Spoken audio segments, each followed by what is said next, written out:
গো আছে ভিডিও কি করবে না নাকি? না কেন বলো? বন্ধুরা কেউ লাইক দিচ্ছে না, শেয়ার হচ্ছে না, শেয়ার করছে না, ফলোয়ার্স বাড়ছে না। এত কষ্ট করে ভিডিও করে রোদ জলে বৃষ্টি প্রচণ্ড গরমে দেখো কীরকম করে বেরোই বেড়াতে ভিডিও করতে, তাও কি আমাদের হচ্ছে কিছু? বন্ধুরা দেখেছো সাপ পাশে শুয়ে আছে, তার পাশেও আমরা ভিডিও করছি। এই ভাঙা সাঁকোর উপরে কত কষ্ট করে এসে ভিডিও করছে। তা তোমরা আমাদের একটু মুখের দিকে তাকাও না প্লিজ। তোমাদের সহযোগিতাই তো আমরা দাঁড়াতে পারবো।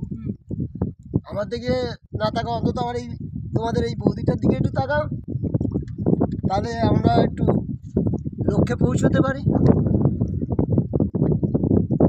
যাক, কালকে থেকে ভিডিও এসে প্রত্যেকে একটু লাইক ফাইক করো, একটু শেয়ার ফেয়ার করে দিও।